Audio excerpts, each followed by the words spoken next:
Day to day news Bharat में मैं श्रेया शर्मा आपका स्वागत करती हूं। Day to day news Bharat आपसे वादा करता है कि हम पूरी निष्पक्षता के साथ पत्रकारिता करेंगे और हमारा कोई भी रिपोर्टर किसी से किसी भी प्रकार का उपहार या विज्ञापन नहीं लेगा और ना ही किसी को ब्लैकमेल करेगा।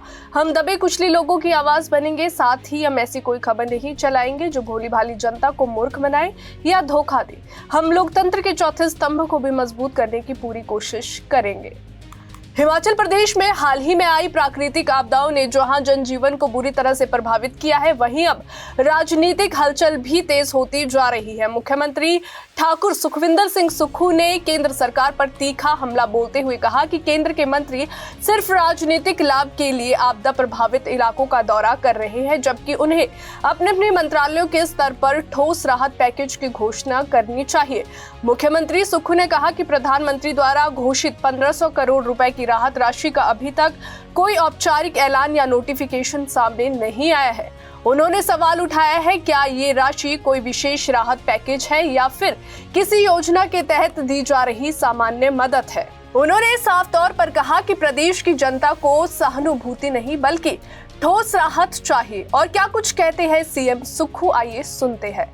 अभी 1500 करोड़ रुपए के रिलीफ की जो आशा हमारे प्रधानमंत्री जी से है, उस पर हमारी आंखें टिकी है। और निश्चित रूप से क्या वो स्कीम बेस्ड आता है, क्या वो स्पेशल रिलीफ पैकेज के रूप में आता है, क्या वो ग्रांट आती है, ये बहुत ही देखने वाली बात है।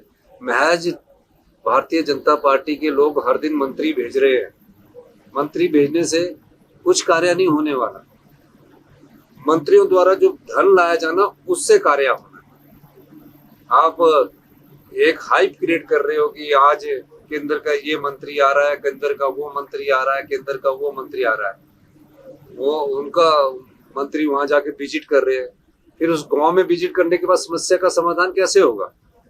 उस गांव की सड़कें तो सरकार के द्वारा खोली जाएगी, उस गांव में घिरे घरों को सरकार के द्वारा बसाया जाएगा। पानी की, पीने की योजना, सिंचाई की योजनाओं को, जिसमें प्रदेश सरकार का भी टैक्स है, उस पैसे की हम इंतजार कर रहे हैं, वो तो सरकार द्वारा करेगी। तो हम चाहते हैं कि राजनीतिक लाभ के लिए ये जो आ रहे हैं, राजनीतिक लाभ से इसका अगर वो दिल्ली में देश के प्रधानमंत्री जी से मिलकर हमें स्पेशल रिलीफ पैकेज दिलाए तो बड़ी बात होगी। और इसमें हम तेजी से काम कर रहे हैं। हमारे संसाधन कम है, आर्थिक तंगी है, फिर भी हम कट लगाकर हर गांव की सड़क को पहुंचाना चाहते हैं, ये मैं कहना चाहता हूँ। और महज अखबार में बयान देने के लिए तो अच्छी बात है, लेकिन दर्द बांटने से बढ़ता है। और हमारी सरकार संवेदनशील है, हमने दर्द बांटा है। 9 दिन हमारे राजस्व मंत्री भरमौर में रहे, कोई मंत्री भरमौर में नहीं टिकता है। सभी मंत्रियों ने अपनी जिम्मेवारी का निर्वाह किया है। इस बारे में मैं क्या जवाब दूं? वो मंत्री जी आ रहे हैं, मैं चाहूंगा कि वो जहां भी जा रहे हैं अपने विभाग के कुछ पैसे तो दे के जाए। जिस भी विभाग के मंत्रियों को लेकर आ रहे हैं वो कुछ घोषणा तो करें। सहानुभूति तो हमारे संस्कृति में बसी है, संवेदनशीलता तो हमारे हिमाचल के संस्कारों में बसी है। हमें सहानुभूति संस्कार के अलावा जिस धन की जरूरत है उसका सदुपयोग करने की जरूरत है। आज की डेट में हमें वो धन की जरूरत है और हम इस कार्य को युद्ध स्तर पर करेंगे। निश्चित रूप पर पूरे प्रदेश को आपदाग्रस्त घोषित कर दिया गया है। और मैं आपको कहना चाहता हूँ, प्रत्येक परिवार जिसका घर उजड़ा है उसको 7,70,000 रुपये हमारी सरकार देगी। जिसके घर में आंशिक रूप से नुकसान हुआ उसे 1 लाख रुपया देंगे। और हम जिसके बागवान की फसल जो हमारी क्षमता है, किसान की फसल जो हमारी क्षमता है, उसके लिए हम अपने संसाधनों से पैसे दे रहे हैं। हम भी केंद्र सरकार के संघीय ढांचे के एक प्रदेश है, हमें आज जरूरत है। लेकिन अगर समय की अनुसार ना मिले, उस पीड़ा का इलाज समय के अनुसार, दवाई समय में ना मिले, तो वो फिर कोई फायदा नहीं रहता उसका।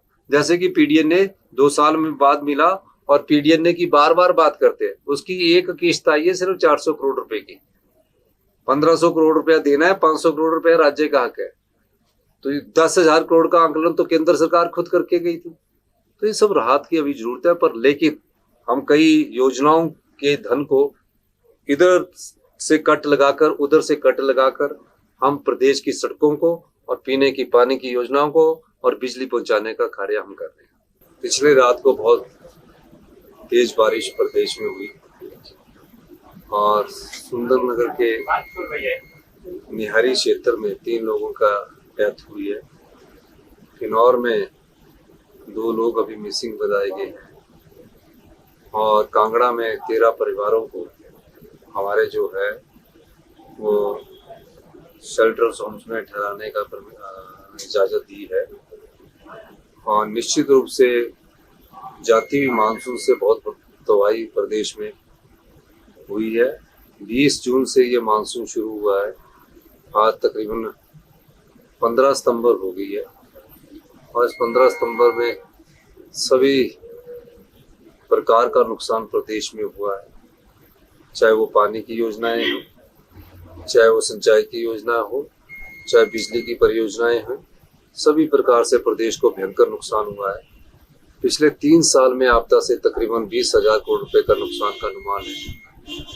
हमारा प्रयास है कि जो भी आपदा प्रभावित परिवार है, जिनके घर उजड़ गए, उनके घरों को बसाएंगे और जो हमारी जीवन है मौतें कम हो, इसके लिए हमारा सरकार का प्रयास है और उसमें कुछ हद तक हम सफल भी हुए। लेकिन रात को लैंडस्लाइड से जिस प्रकार पूरे शिमला शहर में भी बहुत बड़ा नुकसान हुआ है, विभिन्न जगह सड़कें टूट गई है और पंथा घाटी में भी अभी बहुत बड़ा लैंडस्लाइड हुआ है, तो निश्चित रूप से अधिकतम बारिश होने के कारण और क्लाइमेट चेंज होने के कारण ये नुकसान प्रदेश को हुआ।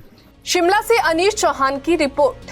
अभी के लिए फिलहाल इतना ही। देश और दुनिया की ताजा खबरें जानने के लिए देखते रहिए day to day news Bharat और इस चैनल को लाइक और सब्सक्राइब करना ना भूलें।